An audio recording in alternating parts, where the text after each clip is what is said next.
예레미야서 17장입니다. 오늘은 19절부터 27절까지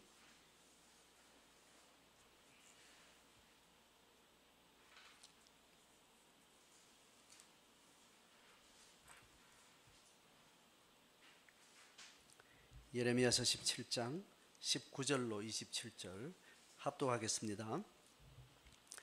여호와께서 내게 이와 같이 말씀하시되 너는 가서 유다 왕들의 출입하는 평면의 문과 예루살렘 모든 문에서 무리에게 이르기를 이 문으로 들어오는 유다 왕들과 유다 모든 백성과 예루살렘 모든 주민인 너희는 여호와의 말씀을 들을지어다.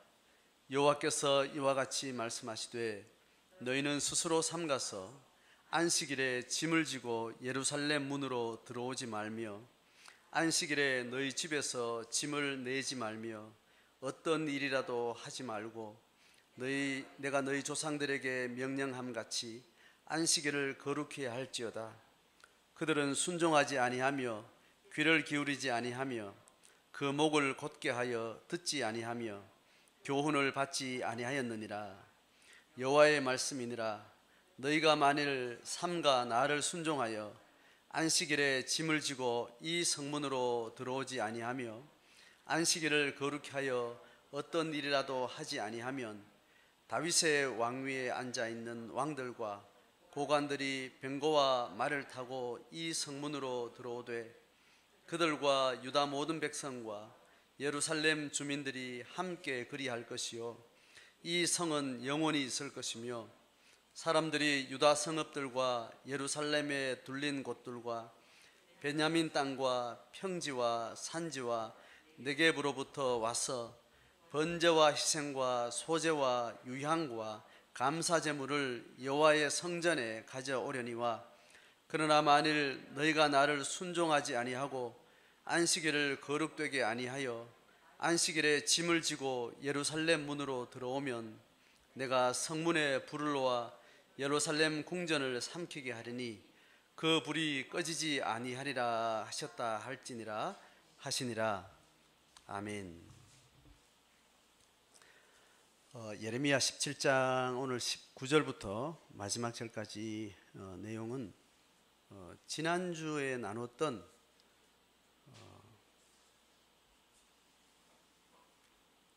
주제가 재앙의 날에 대한 거였습니다. 재앙의 날. 재앙의 날에 하나님이 우리의 두려움이 되지 아니하고 피난처 되시고 재앙의 날에 우리가 치욕을 당하지 않게 하시고 놀라지 않게 해달라는 재앙의 날을 어떻게 하나님이 구원하셔야 되는가에 대한 그런 고백들, 그런 것과 이제 연결되어서 오늘 주제가 안식일로 넘어와요. 근데 전혀 다른 주제처럼 보입니다. 갑자기 재앙에 대한 이야기를 하다가 느닷없이 안식일에 대한 이야기로 쑥 들어오는데, 안식일에 대한 강조는 출애굽과 신명기에서 굉장히 강조를 많이 했습니다. 그래서 안식일은 이경륜 시대의 기독교 신앙의 총체적이고 대전제고 저변의 기반이에요. 그래서 안식일에 대한 신학, 안식일에 대한 종교적 영역, 안식일에 대한 사회 경제 영역, 안식일에 대한 이방과의 어떤 다양한 관계적 이해가 필요한데, 그래서 안식이라는 주제는 성경 전체를 관통하는 주제이기도 해서 안식일을 우리가 논하기 시작하면 굉장히 광범위한 이야기를 다루게 됩니다. 구약의 하나님의 경륜은 다 안식일 정신에 다 담겨 있어요. 십계명도 안식이라는 그릇 안에 하나님 사랑과 이웃 사랑을 연결짓고 설명을 하게 되고, 그래서 결국은 삼경륜이 이루어지는 예수 그리스도의 사역에서도 안식일의 주인이 예수 그리스도다 이렇게 이야기하면서 예수의 정체성을, 예수의 사역을 이경륜 시대 전체를 설명하는 안식일 정신에다가 연결시켜서 그 안식일 개념을 오롯이 예수의 사역과 삶을 통해서 표현되고 열매 맺혀지고 제3경륜의 세계관으로 그렇게 녹여지게 되는 거죠. 그래서 안식일에 대한 여러 가지 층위들을 우리가 이해가 필요한데, 그걸 잘 이해하면 구약의 정신 또 삼경륜의 신약의 정신 전체를 이해하는 주제가 안식년으로 이렇게 모아집니다. 자, 그러니 우리가 안식일에 대한 다양한 정보가 있죠. 정보가 잘 꿰어져서 신학과 우리의 삶의 실제와 우리의 경건에 실제로 잘 적용되는 그런 개념이 없으면 안식일에 대한 수많은 정보들이 그냥 혼란스럽게 우리 속에 그냥 정보로 떠돌게 되고, 신앙의 어떤 본연의 이해는 또 전혀 딴 곳으로 흘러가는 그런 우를 범하게 됩니다. 그래서 오늘 이 본문에서 이야기하는 안식일의 내용도 안식일에 대한 여러 가지 이야기 중에 한 부분을 이야기는 하는 거겠죠. 그래서 오늘 이게 안식일의 전부가 아니고 안식일에 대한 다양한 설명에 대한 전제를 약간 언급은 하겠지만 오늘 강조하는 그 강조점을 우리가 잘 따라가면 좋겠습니다. 그러니까 오늘 안식일은 안식의 날 이렇게 번역이 되죠. 그리고 지난주에 있었던 18절까지 내용은 재앙의 날, 이것과 지금 대조를 이루면서 안식일의 의미들을 오늘 조명을 해줘요. 재앙의 날과 반대급부에 재앙의 날과 연속성이 있는 재앙의 날에 연대가 되는 그런 의미로서 안식의 날을 이야기하는 거라고 우리가 이해를 하면 좋겠습니다. 그래서 재앙의 날에 하나님의 피난처가 된다라는 의미가, 그래서 겉재앙을 겪으면서 그 재앙의 날에 하나님의 백성들은 여전히 안식을 박탈당하지 않는 거죠. 그래서 오히려 재앙의 날에 더 근원적인 안식으로 우리는 더 진입하게 되고 더 진보하게 되고 거기에 더 깊은 뿌리를 우리가 찾아가는 거예요. 하나님의 의도는 그거라고 지난주에 여러 방식으로 설명을 했습니다. 그래서 겉재앙을 통해서 속재앙을 우리는 명확하게 인식하고 그 재앙을 벗어나서 하나님이 우리의 영혼을 축복하시는 영혼의 본연으로 더 깊게 들어갈 수 있는, 그것이 하나님이 이스라엘 백성들에게 재앙을 주는 의도라 그랬고, 삼경륜 시대도 각종 겉으로 일반 사람들이 겪게 되는 재앙의 많은 사건들이 믿는 자들에게는 새로운 소명과 새로운 안식의 하나님의 콜링으로 우리가 전환한다는 그 이해를 설명을 드렸죠. 그런 의미에서 재앙의 날에 하나님 우리를 구원해 주소서 할 때 그 재앙의 날을 구원의 날로 전환하는 그 핵심 단초가 안식일에 대한 이해, 안식일에 대한 통찰, 안식일에 대한 적용, 안식일에 대한 삶의 일상을 회복하는 것, 이것으로 오늘 전체 맥락을 이해를 하면 좋겠습니다. 자, 그래서 오늘 19절부터 이야기하는 내용을 좀 보면 좋겠습니다. 여호와께서 내게 이와 같이 말씀하셨다. 예레미야에게 이렇게 말했다는 거죠. 하나님이 예레미야에게 뭘 말했는가 하면 이렇게 말하는 거예요. 너는 가서 유다 왕들이 출입하는 평민의 문, 예루살렘 모든 문, 그러니까 일반 사람들이 다니는 문이 여러 개 있는데 문에 어떤 각종 이름도 있고 큰 화려하게 지은 정문의 형식이고 또 뒷문 같은 작은 문도 있고 다양한 문들이 예루살렘 성에는 굉장히 많아요. 그런 모든 문들, 특별히 평민 모든 일상의 백성들이 다니는 그 모든 문에 가서 이제 내 말을 전해라고 이야기를 하는 겁니다. 그 20절에 가면 문 앞에 문을 통과하는 모든 사람들한테 가서 이르기를 너는 이렇게 말해라. 자, 지금부터는 예레미야가 그 백성들에게 가서 말해야 될, 문 앞에 가서 백성들에게 말해야 될 그 내용을 하나님의 입으로 지금 읊어주는 겁니다. 이르기를 이 문으로 들어오는 유다 왕들과 유다 모든 백성과 예루살렘 모든 주민인 너희는, 유다 백성들 전체를 이야기하죠. 너희는 여호와의 말씀을 들을지어다. 뭐라고 말했는가 하면 여호와께서 이와 같이 말씀하시되, 참 이거는 예레미야가 지금 백성들 앞에 지금 이야기하면서 여호와 하나님 이렇게 말했다고 이야기하는 내용으로 다시 들어가는 거예요. 근데 이 이야기는 지금 하나님이 말씀하시는데 하나님이 예레미야에 보고 하는 말 중에 네가 또 내 말을 이렇게 직접 앞으로 따서 이야기하라는 이야기를 지금 하게 되는 거예요. 21절 하반절에. 자, 너희는 스스로 삼가서 이거를 하나님이 말했다고 예레미야 입으로 지금 그 백성들에게 말하는 거예요. 너희는 스스로 삼가서 안식일에 짐을 지고 예루살렘 문으로 들어오지 말라. 자, 안식일에 짐을 지고 예루살렘 문으로 들어오지 말라. 22절에 계속해서 같은 이야기를 해요. 안식일에 너희 집에서 짐을 내지 말라는 거예요. 자, 자기 집에서부터 짐을 가지고 와야 그 다음에 뭐 어디를 볼일 보기 위해서 예루살렘 성으로 가고 예루살렘 성에서 나가기도 하고 이렇게 할 거 아니에요, 그죠? 그러니까 안식일에는 너희 집에서 생업을 위해서 노동을 전제로 했던 짐을 가지고 예루살렘 성을 왔다 갔다 하는 이런 일을 하지 말라는 이야기예요.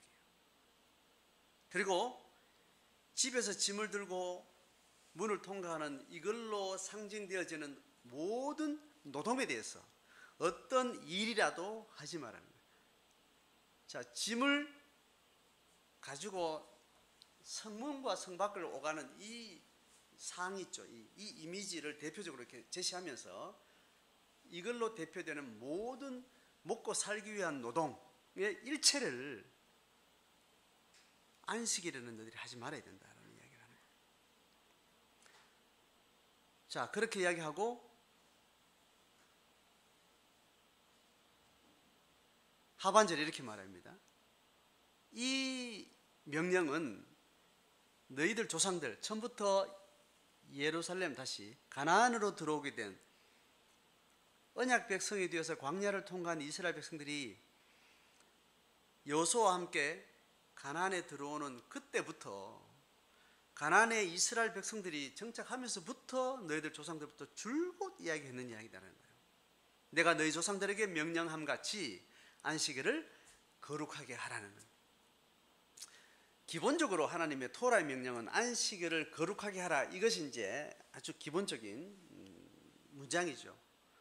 안식일을 거룩하게 한다는 말은 실제적으로 말하면 안식일을 구별하라고 이야기를 하는 거예요. 구별하라는 말은 무슨 말인가 하면 하나님을 믿지 아니하는 하나님을 알지 못하는 사람들의 삶과 구별해서 안식일에는 구별된 삶을 너희들이 지켜라라는 이야기를 한 거죠. 자, 그래서 안식일을 거룩히 한다는 것은 일단 구별한다는 의미로 구체적으로 좀 더 실제적인 이야기로 표현이 됩니다. 자, 그렇게 하면서 그들의 조상들이 어땠는가, 그 안식일을 거룩하게 지키고 노동하지 말라고 하는 그 명령에 대해서 그 조상들은 순종하지 않고 귀 기울이지 않고 목을 곧게 해서 듣지도 않고 그 교훈을 받지도 않고 그의 부정적인 반응들의 용어를 딱 반복하면서 이때까지 이스라엘 백성들의 조상들은 지금 너희들의 뿐 아니라 너희들 조상들은 이 명령을 다 거절했다. 그러니까 신앙의 어떤 기본 대전제에 대해서 다 빗나가 버렸다는. 자, 결국은 이스라엘 백성들에게 지금 예레미야가 이렇게 말하는 이 시점은 그들이 결국 이것을 안식일을 범했기 때문에 놓쳤기 때문에 안식일 정신을 그들이 삶으로 못 담아냈기 때문에 결국 그들이 재앙의 날을 맞이한 거예요. 안식의 날을 우리가 포기하게 되면 그걸 놓치게 되면 곧바로 재앙의 날. 재앙의 날이 따로 있는 게 아니고 안식을 우리가 놓치면 그 자체가 재앙인 거예요. 중립지대는 없는 겁니다. 중립지대처럼 보이지만 사실은 중립지대는 없는 거예요. 안식을 놓치면 그냥 그 자체가 재앙의 영역이 되는 거예요. 자, 그렇게 해서 선언적인 이야기를 이제 여기서 끝을 내요.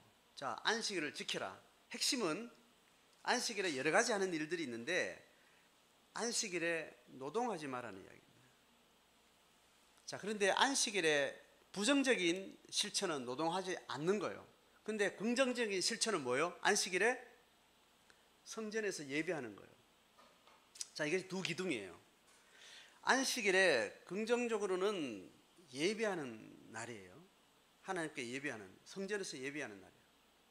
부정적으로는 노동을 하지 않는 거예요. 이 노동을 하지 않는다는 것은 6일 동안에 있는 일상 한 주간의 삶을 스톱하는 거예요.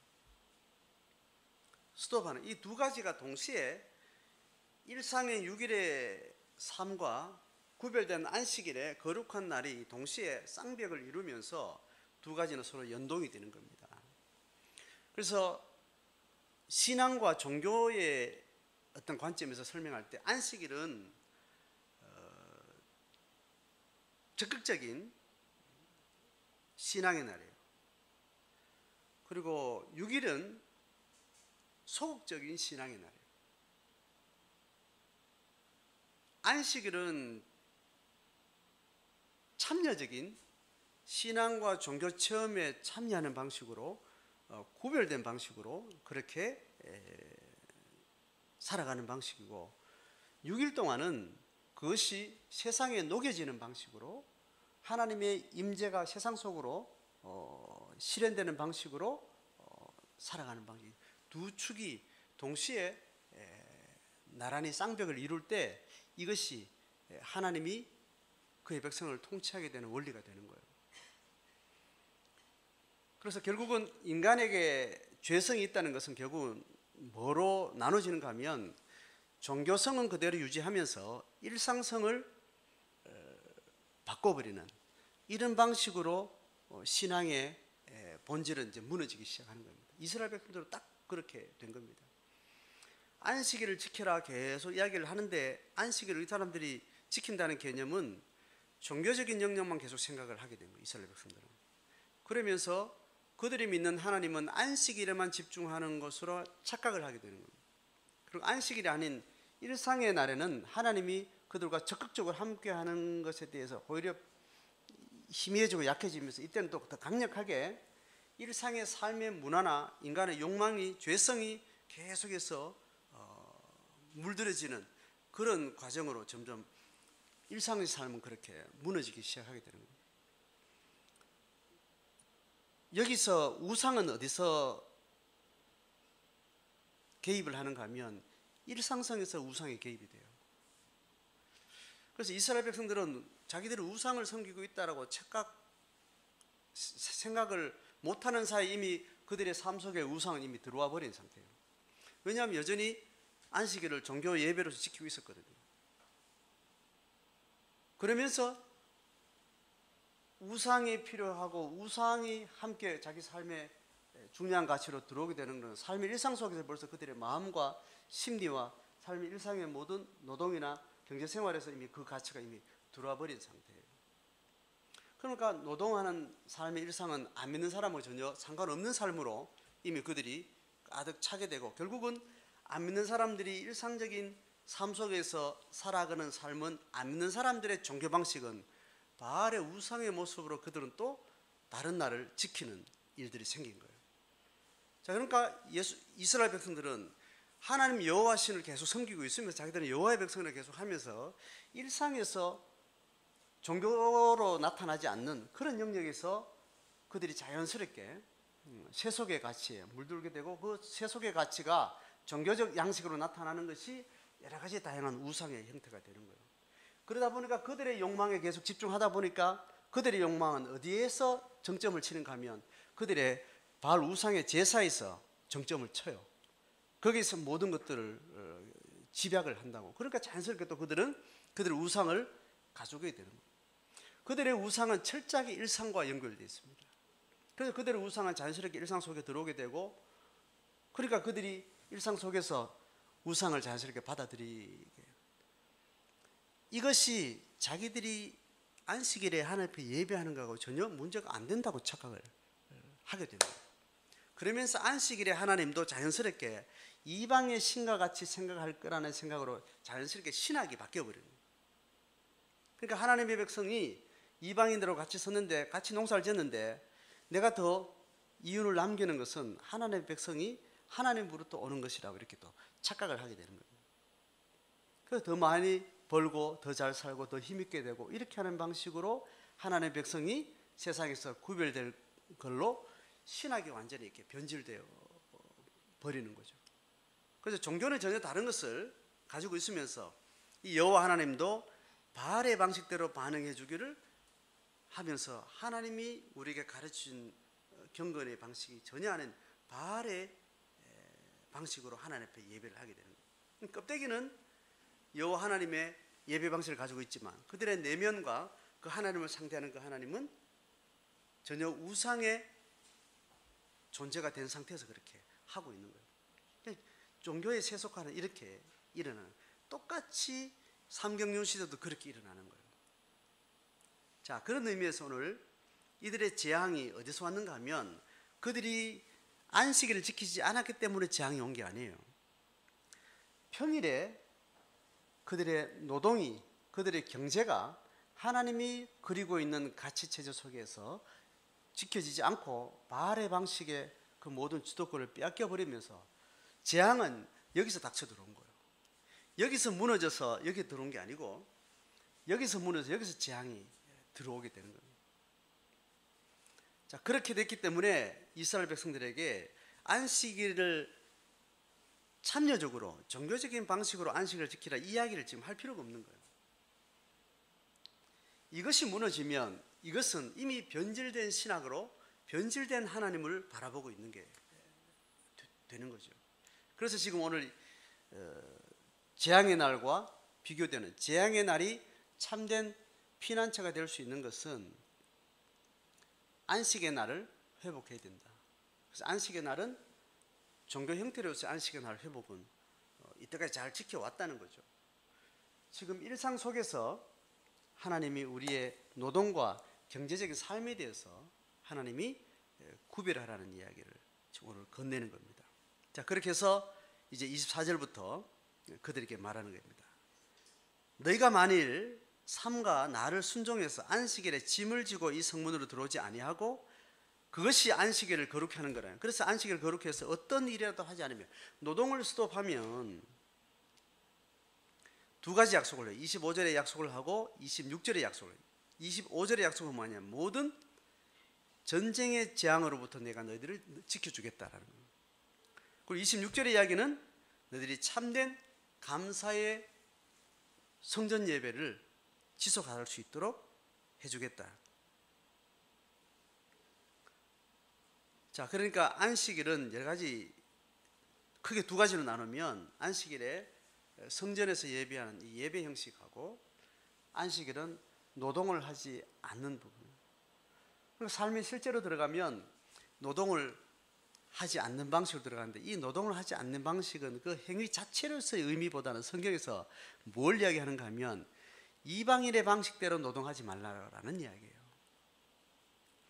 이방인의 방식대로 노동하는 방식은 여러 가지로 세계관적으로 설명을 할 수 있는데, 이방인의 노동은요, 내가 노동을 통해서 얻는 이익이 있죠. 이익. 내가 얻어가는 이 이익을 끝도 없이 계속 쌓아가는 방식으로 노동의 목적을 설정을 합니다. 이방 사람들은. 그런데 하나님의 사람은 내가 육체적으로 생존할 수 있는 범위 안에서의 필요가 채워지면 노동은 그것으로 목적이 달성됐다라고 생각을 하는 거예요. 그렇게 해서 이방인들과 하나님을 알지 못하는 사람하고 구별된 삶을 계속 유지하라는 겁니다. 이 이방인들이 계속 재물을 축적해가는 방식으로 가는 거하고 하나님의 백성들이 어느 정도 수위가 되면 재물의 축적은, 남는 것은 스톱을 딱 하는 이 자체가 또 최종 목적은 아니에요. 이 두 가지가 뭐가 달라지는가 하면 계속 경제적으로 축적을 해가는 과정에가 뭐가 일어나는가 하면 계속 고통이 산출되는 거예요. 그러니까 내가 계속 재물을 축적해 가려면 물리적인 재물이라는 한계가 있잖아요. 그러니까 내가 재물을 계속 쌓아가려면 결국은 법이든 불법이든 어떤 방식으로든 다른 사람의 재물이 내 쪽으로 들어오는 것을 전제하지 않으면 계속해서 내가 뭔가를 끝도 없이 쌓아간다는 건 불가능하게 되는 거예요. 재물을 쌓아가는 게 문제가 아니고 그 재물을 쌓아가게 되면 결국 다른 사람의 재물을 취해서 가져오게 되는 흐름을 허용하게 되고 그걸 또 적극적으로 추구하게 되고 심지어는 그 사람을 의도적으로 목적적으로 짓밟고 죽이고 불행을 내가 조장하는 그런 문화와 가치와 제도와 그런 세계관이 계속 만들어지게 된다는 거예요. 근데 하나님은 왜 이런 이야기를 하는가 하면 하나님이 지으신 인간의 고통에 대해서 하나님은 가슴 아파하십니다. 하나님의 존엄한 가치가 있는 한 생명이 그 생명이 하나님 허락하신 분복의 날 동안 살면서 그 존재의 가치가 하나님이 지으신 모습 그대로 유지되기를 원하는데 이게 다 파괴되는 걸 하나님이 가슴 아파하는 거예요. 그래서 인간이 만들어내는 자기 존재 방식은 끝도 없이 내가 살아남기 위한 극히 자기애에 기반을 하고 있는 이기적인 맹목적인 추구에 의해서 그 사람의 삶이 살아가지는 거예요. 그래 되면 내가 재물은 모아도 만족되지 않는 거예요. 사단이 지배하는 인간의 심성은 그렇게 만들어지게 되고 그런 모든 인간들이 그런 방식으로 하게 되면 그 개인주의를 성취하기 위해서 결국 야합을 하게 돼요. 이기주의가 한 개인의 물리적인 힘과 능력을 가지고 이기성을 발휘하면 아무래도 한계가 있습니다. 한 개인이 한 사람을 내가 실제로 가해를 한다 할 때 그것은 인간이 가지고 있는 개인이 가지고 있는 물리적 한계 때문에 한계가 생겨요. 그런데 이것을 끝없는 욕망에 기반해서 이것을 계속 성취하려면 함께 힘을 합하는 거예요. 집단화된 개인주의가 이게 정말 치명적인 거예요. 집단화된 개인주의가 집단화될 때는 그 안에는 더 교묘한 게 들어있는데 그것이 굉장히 공동체적이고 이타적인 옷을 거짓된 옷을 입게 돼요. 이게 가족 사랑으로 가족을 사랑한다는 말로 바뀌면서 개인 욕망이 포장을 하게 됩니다. 그러니까 가족이 가족을 가해를 하게 되는 생기는 거예요. 이 가족이 가지고 있는 욕망이 또 집단화되려면 부족을 만들어요. 부족이 개인주의, 개인 욕망의 어떤 성취도를 훨씬 더 배가시켜내거든요. 왜냐하면 단합을 하면 더 큰 가해의 힘이 생기기 때문에 더 많은 것을 쌓아낼 수 있는 거예요. 자, 부족은 뭘 만들어요? 민족을 만듭니다. 한 민족이 집단화돼서 개인 이기주의를 성취하기 시작하면 엄청난 부의 축적이 가능하죠. 엄청난 수의 부의 축적만큼 또 엄청난 수의 고통을 한 자들이 집단적으로 생기게 되는 겁니다. 여기서부터는 인간은 분별력을 상실하게 되고 사단은 인간의 집단을 통해서 엄청난 죄를 양산하고 지배를 하게 되는 거예요. 그래서 그 집단이 얻게 되는 이익에 빠지게 되면 완전히 이것을 하나님의 축복으로 알게 되는 거예요. 근데 내가 알고 있는 공동체의 테두리를 넘어서면 엄청난 고통들이 산출되는 것에 대해서 우리는 가리게 되고 안 보이게 되고 인간은 못 보게 되는 거예요. 자, 여기에서 이 설명에 의해서 하나님이 너희들이 노동을 계속 가속화해 나 눈덩이처럼 커지는 노동의 욕망을 스톱해야 된다. 그래서 토요일까지 일했는데 오늘 안식일까지 일 딱 하면 훨씬 더 배가 되는 이윤이 생기는데도 너를 스톱해라. 그렇게 이야기하는 겁니다. 자, 그래서 안식일 정신은 결국은 이스라엘 백성들의 일상의 삶 속에 안식일은 안식연의 제도로 연결돼요. 안식연을 7번 하면 희년의 제도로 연결됩니다. 그래서 한 세대와 세대를 이어가는 동안 이 경제적 부가 계속 축적되어져서 이 편차가 생기고 힘의 가속이나 권력이 가속되어지고 거기에 상대적으로 핍박받는 사람들이 생기지 않도록 다시 50년 만에 이걸 만까지 다시 원래 모습을 되돌리는 그런 제도를 만든 것이 희년제도예요. 50년 만에 뭐 물리적으로 생물학적으로 어쨌든 누구는 우연히 뭐 이렇게 부해지고 우연히 가난해지고 질병을 같이 맞았는데 누구 집의 자손들은 다 질병이 들어 누구 집의 자손들은 질병이 안 든 거예요. 이거는 우연적으로 그렇게 될 수 있는 거예요.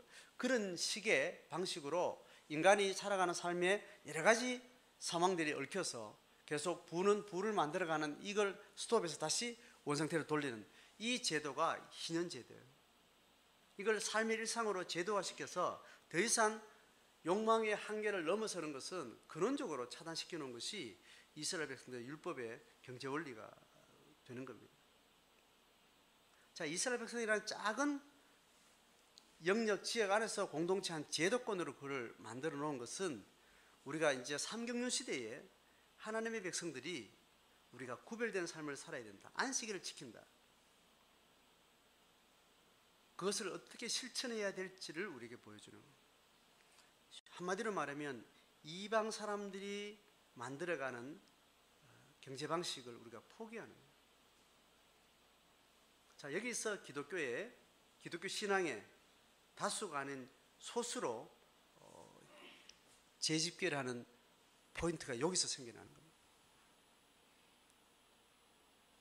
그래서 오늘 우리가 다시 돌아봐야 되는 것은 개인이 가지고 있는 지혜를 가지고 우리가 안식일의 방식대로 우리가 이방 사람들이 살아가는 삶의 방식대로 살지 않는 것, 그것을 생각하는 건 굉장히 이렇게 복잡해지고 쉽지 않은 겁니다. 결국 우리는 사회학과 경제학을 배워야 돼요. 문명을 연구를 해야 돼요. 그래서 인류 전체는 처음에는 인류 전체가 가진 자, 못 가진 자가 차를 막 가져가다가 이제는 인류 전체가 다 가진 자 이미 평균 수준의 소유 이상의 너무 과도한 경제적 향유를 하고 있는 그 시기를 지금 그 문명을 지나고 있는 거예요. 그러다 보면 결국 뭐냐면 호모사피엔스 하나님이 지은 피조물 중에 인간만 다 모든 것들을 과한 자기 욕망을 채워가는 겁니다. 그러니까 하나님 지으신 모든 피조세계 전체에 다른 것들을 계속 짓밟고 죽이는 그런 일들이 생기는 겁니다. 그 집이 한 채 있는데 먹고 살기 위해서 우리가 땔감을 떼는데 땔감이 없으니까 결국 뭘 땔감을 떼요? 보 있잖아요. 보 하나 뜯어내면 장작이 얼마나 많이 나와요. 기둥 있잖아요. 기둥. 그 기둥 하나 뽑아내면 장작이 얼마나 많이 나와요. 그럼 이제 땔감을 다 떼고 나가 없으니까 땔감이 없으니까 추우니까 이제 뭘 뽑아야 돼요? 이제 기둥을 뽑는 거예요. 기둥을 뽑아가지고 이제 장작을 만들어 이제 떼기 시작하는 거예요. 기둥 한 개를 뽑을 때는 뭐 괜찮겠죠, 그죠? 기둥이 여러 있는 집에서는. 그래서 쓸만하니까 또 다음 기둥을 또 하나 빼내는 방식이 되는 거예요. 인간이 자기 욕망에 의해서 집단적으로 문명을 만들어가면서 하나님의 창조 세계에 가장 기본적으로 모든 피조 세계가 하나님 보시기에 좋았다라는 그 상태를 계속 짓밟는 상황들이 계속 생기는 거예요. 그걸 기술적으로 처음에는 그런 거는 손 안 대고 인간들끼리 주고받는 뺏는 일을 하다가 인간이 점점 지혜를 넓혀가지고 우리끼리 싸울 거 없고 자연이 있는 것을 이제 기둥뿌리를 뽑기 시작하는 그 일들이 산업사회가 시작되면서 급속도로 진행이 된 겁니다. 결국 기둥뿌리가 이제 빠지고 지붕이 무너지는 그 위기가 지금 코앞에 닥친 것이 지금 인류가 21세기에 겪고 있는 상황인 거예요. 이게 하나님 떠난 인류가 이방 백성들이 바벨탑의 문명이 만들어낸 지금 현재 우리가 겪고 있는 상황입니다. 그래서 지금은 불쌍한 인간이 인간을 짓밟아서 인간이 고통하는 그 문제를 지금 회복하기에는 그들을 포함한 모든 인간이 지탱하고 있는 삶의 자리가 기둥뿌리가 이제 점점 망가지는 그 위기에 와 있는 그 상태인 거예요. 그러니 오늘 우리가 안식일을 지킨다라는 것은 모든 인간 문명이 이 지구촌에 21세기를 지탱하고 있는 인류 전체의 전 세계의 경제 네트워크, 인간의 가진 문화, 이런 문명들로부터 우리는 하나님 앞에 새로운 창조적인 시각을 가지고 우리는 여기서부터 이탈하는 게 필요합니다.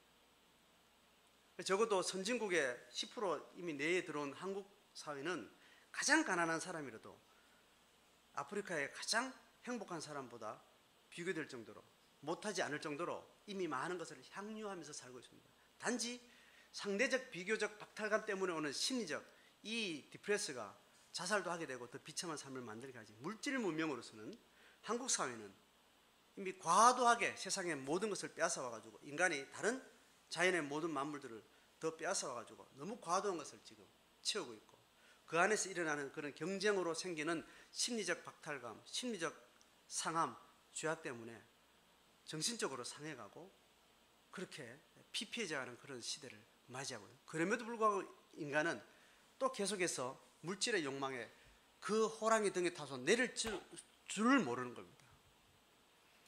이 기차를 스톱할 수가 없는 거예요.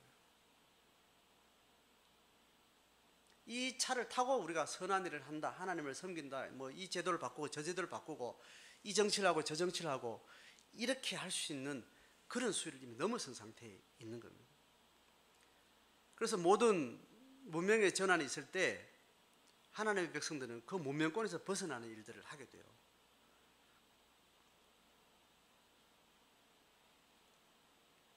노예 제도가 만연할 때 하나님의 백성들은 노예 제도가 만들어낸 경제 체제로부터 자기를 포기를 하는 일들을 하게 됩니다. 자기 집안에, 자기 농장의 모든 노예들을 해방시키는 거예요. 이런 일들을 먼저 하는 사람들이, 이 문제를 명쾌해 보는 사람들이 먼저 실천을 하게 되고, 그거에 대한 지적인 고민을, 철학적인 고민을 하고 문화적인, 사회적인 고민을 시작하면서 결국 그것이 어느 정도 임기가 지나서 한계가 오면 결국 정치적인, 사회적인 그런 사건으로 노예는 인류 문명에서 절대로 있어서는 안 될 것이라는 합의가 이루어지는, 그때까지 수백 년이 걸리는 겁니다. 노예 제도라는 것이 생겨가지고 없어질 때까지 그런 시행착오를 겪는 동안 하나님 앞에 신앙으로 산 사람은 먼저 그런 성각적인 삶을 개인적으로 사는, 처음에는 굉장히 이상한 사람으로 보이겠죠, 그죠? 그런 방식으로 하나님이 그렇게 하죠. 그래서 신문제가 폐지되어지고 그런 과정은 이미 인류 문명에서 이미 다 거쳐온 지났는데, 그 당시에 길이 막혔을 때는 먼저 이런 시각으로 실천하는 사람들을 통해서 새로운 창조적인 발상이 일어나게 된 겁니다.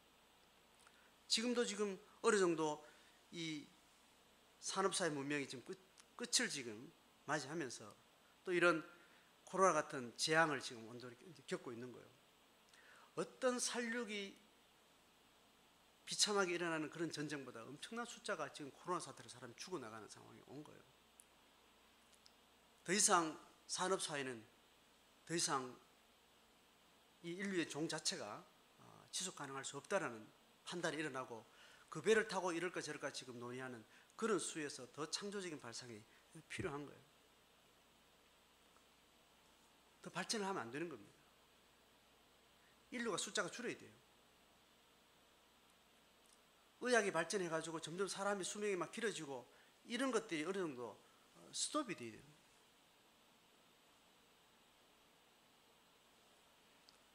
지금 그런 발상을 지금 요구를 하는 겁니다. 우리가 어떤 종교적인 어떤 행위를 하는 것, 노동을 금지하는 이 수준의 이야기를 지금 몇천 년짜리 지금 고대 사회에서 말하고 있는 수예요. 지금 오늘 사회는 그것이 어떤 정신으로 지금 이 시대에 맞게 적용되어서 안식일을 지켜줘야 되는가.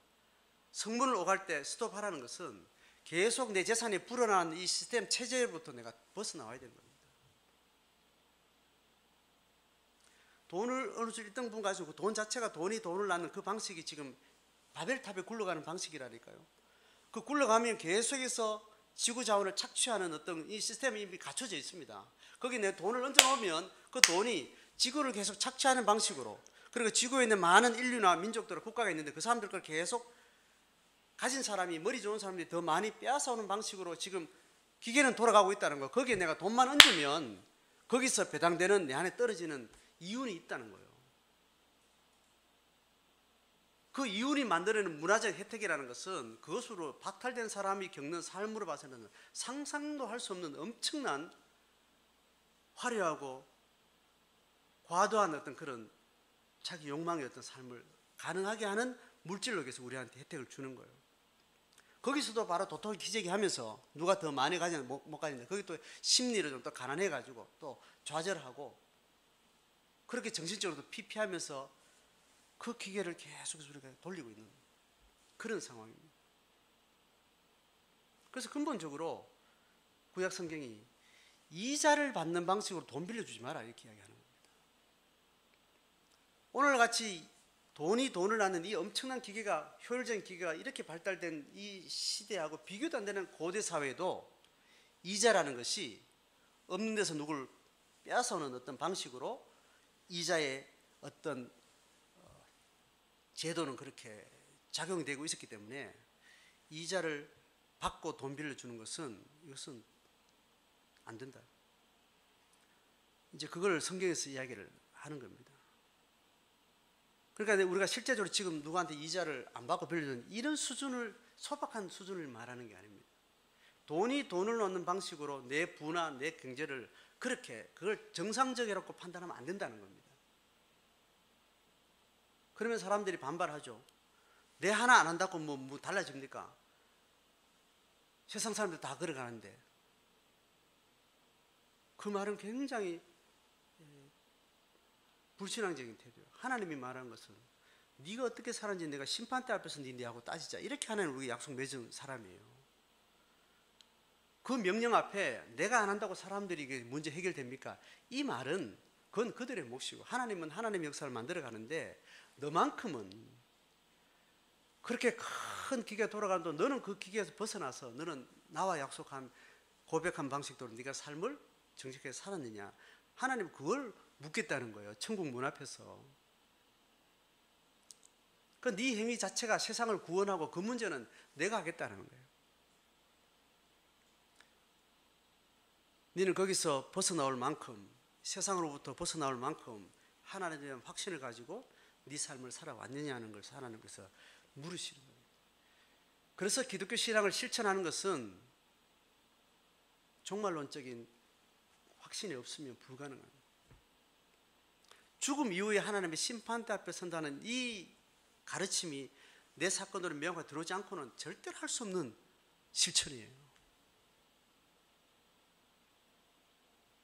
그래서 그걸 하려면 무리들이 같이 해야 되는 겁니다. 같이.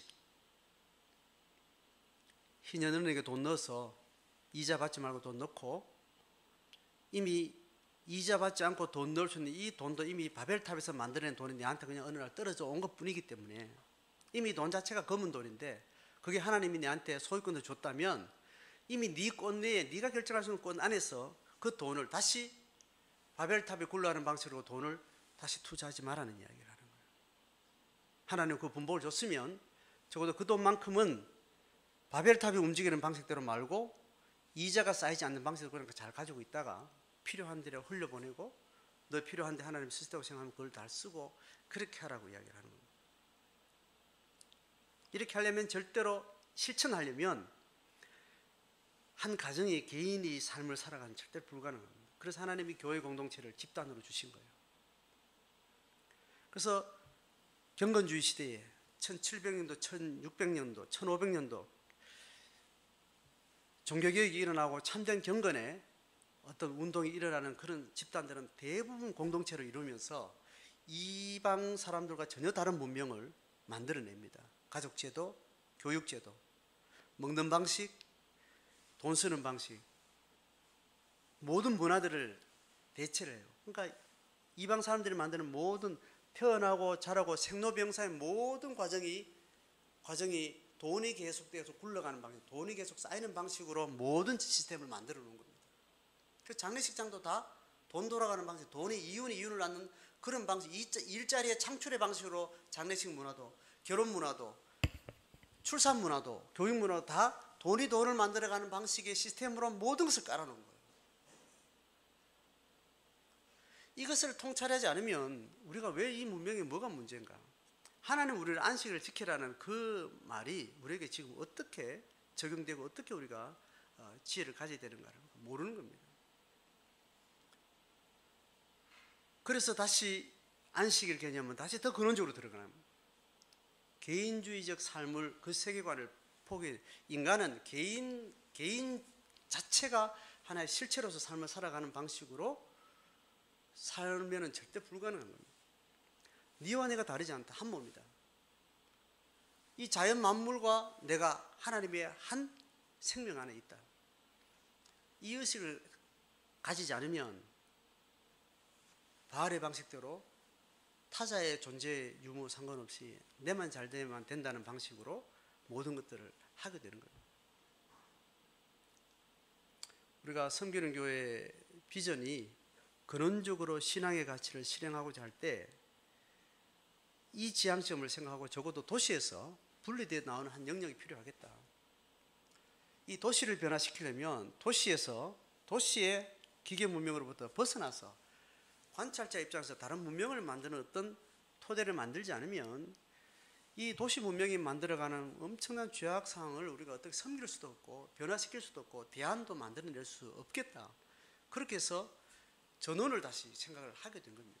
그 속도나 방식은 다양하지만 어쨌든 출발의 계기는 그런 방식이었고, 그런 방식을 추구하는 교회 공동체와 신앙운동의 흐름을 우리는 계속해서 더듬이를 담고 더듬어가고 있는 거예요 지금.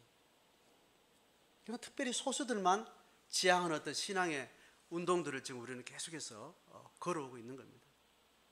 교단도 필요 없고 신학도 필요 없어요. 이런 삶의 실천이 적극적이고 근원적인 신앙이 말하는 근본적인 데 집중하고 있는 많은 공동체 운동과 우리는 결국 연대를 하게 되는, 그 안에는 이 신학 저 신학 오만 신학이 다 있어요. 그 신학 자체가 충돌되고 말도 안 되는데 그거는 하나님의 품 안에서 다 연합되면 하나님 하신다는, 그것과 싸울 필요가 없다는 거예요. 우리가 실천을 정말 하나님 앞에 적극적으로 근원적으로 하려고 하는 그 순수함을, 그걸 중요한 가치로 함께 연대를 하고 있는 거예요. 우금교 공동체 업소가 자연과 함께 하는 것, 자연의 원리, 하나님이 만든 창조 원리, 창조 세계의 기본적인 세계관을 깊게 들여다볼 수 있게 해서 자연과 함께하는, 그래서 인간이 만들어 놓은 문명의 어떤 그 오염으로부터 벗어나서 문명을 관찰하는 입장에서 하나님의 본연이 우리가 뭘 하지 않아도 하나님이 주시는 자연적인 이 축복 안에서 인간이 만들어낸 축복과 인간이 만들어낸 어떤 삶의 아름다움이라는 것을 우리가 다시 조명해 보려고 하는 그 입장에서 우리가 여기에 나오게 되는 거예요. 세상 사람들은 자연에 와서 힐링하고 하는 거 다시 들어가서 그 공장 더 잘 돌리기 위해서 재충전해서 다시 도시 문명에 들어가서 거기서 다시 그 아기 싸움을 잘하기 위해서 잠시 재충전하는 방식으로 오는 거지만, 우리는 신학 자체가 다른 세계관은 다른 겁니다. 도시 문명에 문제가 있다는 것을 알고 저걸 섬겨야 되겠고 저기에 새로운 대안을 만들어내는 하나님의 지혜가 필요한 줄 알고 우리는 그 바닥에서 벗어나서 자연에 있으면서 다시 통찰해내는, 저걸 어떻게 바꿔야 되지? 저게 뭐가 문제였지? 그 시간을 우리 좀 더 지혜를 얻기 위해서 자연에 우리 시간을 들이고 여기에 모종을 가지고 삽질하면서 벌레와 함께 어우러지고 비와 햇볕과 바람이 만들어내는 한 생명의 소중한 힘들을 우리는 지향하면서 우리가 뭐 먹고 살았는지, 우리가 뭘 추구하면서 노동하면서 살았는지를 다시 돌아보는 그런 일들을 하는 겁니다. 고추 몇 개 따먹으려고 모종 몇 개 사는데 몇만 원씩 막 들어가는 겁니다. 그 돈 가지고 고추 사서 벌써 이만큼 사 먹었을 텐데 왜 우리 그런 일을 하는가? 우리 공동체가 지향하는 그 지향점은 안식일에 짐을 지고 성분을 드나르지 말라는 이 명령이 주는 근본적인 질문 앞에 우리가 다시 돌아보고 우리가 어떤 실천을 해야 될 것인가, 어떻게 개인에게 주어진 길을 걸어가기 위해서 함께 우리 공동체가 뭔가 지향하는 어떤 방향을 가고 있는가를 보는 거죠. 자, 오늘 그런 차원에서 오늘 이 예레미야는 노동의 문제를 이야기합니다. 그 노동의, 이방인의 노동의 경제생활에 집중하게 되면 자연스럽게 그것을 잘 달성하기 위해서 돈을 잘 벌기 위해서 인간의 한계를 넘어서는 어떤 시점이 필요한데 그게 바로 종교 영역입니다. 그 종교가 만드는 게 바알이에요. 아세라예요. 수많은 만몬의 우상들이라고. 그 우상들이 뭘 도와주는 거예요? 인간의 탐욕에 열매를 맺게 해주는 그 인간이 만든 우상인 겁니다. 그 사단은 어떻게 지배하는? 종교로 지배하고 문화로 지배하고 인간의 심리로 지배하고 다양한 방식으로 지배하는데, 그걸 대표적으로 하나님 섬김과 맞서는 우상을 종교적인 영역으로 자꾸 이야기를 하다 보니까 하나님을 잘 섬기는 건 어떤 다른 종교 생활을 하지 않는 걸로 이렇게 착각을 하게 되는 거예요. 그러다 보니까 이상하게 다른 종교 사람들을 막 미워하게 되는 거예요. 다른 종교를 혐오를 하는 겁니다. 그러니까 다른 종교를 혐오하는 집단이 되어버린 겁니다. 하나님의 본정신을 놓치고 우상 숭배하지 말라는 것들이 어디에서 발생되고 어떻게 우리에게 만들어지는가를, 이 지혜를 놓치니까 하나님을 섬기는 기독교라는 종교가 아닌 다른 종교를 우리 최우선적인 일타켓에 주적으로 설정을 하게 되는 거예요. 그래서 하나님 이름으로 전쟁을 하면서 가장 잔인하고 가장 혹독하게 사람을 죽이는 전쟁을 종교 전쟁이 하는 거예요. 그러니까 기독교뿐 아니라 다른 이방 종교도 결국은 그들은 이방 종교 신학 자체가 이 종교를 믿지 않는 사람들을 짓밟고 죽이는 것이 목적이라고 대놓고 신학이 정리되어 있지만, 우리는 그런 신학이 아닌데도 하나님의 세계관을 잘못 해석하니까 하나님의 충성심으로 다른 종교인들을 죽이는 그런 폭력 집단으로 많은 세월들이, 많은 기독교 역사는 그렇게 물들어온 겁니다.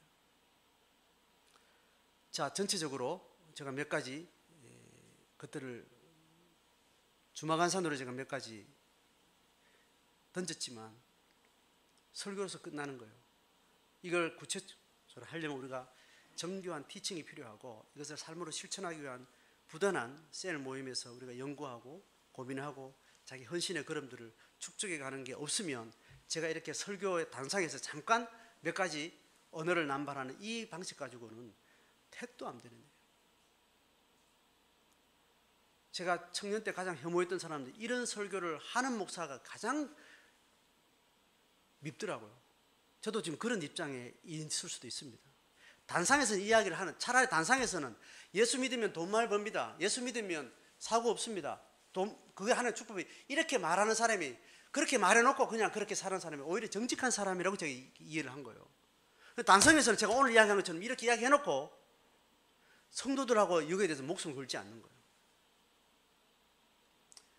지금 우리가 헌신했다 고 나름대로 바른 복음을 이야기하고 있는 이 설교자, 그런 교회 공동체가 오히려 그런 거짓을, 오히려 더 기만적인 것을 더 많이 가질 수 있는 그런 위험이 우리에게 있는 거예요. 제 설교를 오늘 듣고도 그냥 이게 문제의식 없이 그냥 살아간다면, 차라리 그냥 다른 교단에서 일반 교회 가서 예수 믿으면 질병 없고 돈 법니다, 집 사면 하나님 축복입니다, 이렇게 설교해주고 기도하는 그 신앙생활 하는 것보다 더 나쁜 사람이라는 거예요. 제가 칼을 저한테 들이대고 있는 거예요. 하나님 그렇게 물으실 거예요. 네 그런 설교해놓고 그런 설교에 반응하지 않는 성도들이 있는 것에 대해서 그냥 가만히 또 웃고 밥 먹고 뻔히 보여지는 경제생활하고 문화생활 하는 것에 대해서 문제제기 안 하고 같이 가서 또 누리고, 가장 먼저 총 맞을 일인 거죠. 저로서는 그런 거예요. 그래서 많이 선생되지 말라는 것이 이 부분에 있는 겁니다. 저한테 책임이 있다면 이제 이 설교를 듣는 여러분에게 책임이 있습니다.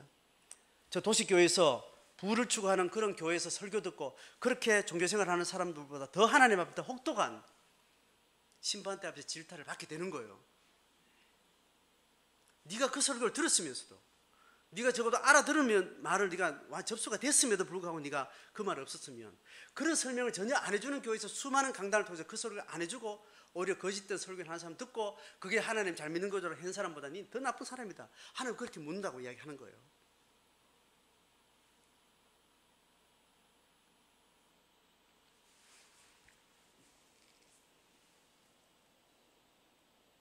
여기서 마무리하겠습니다.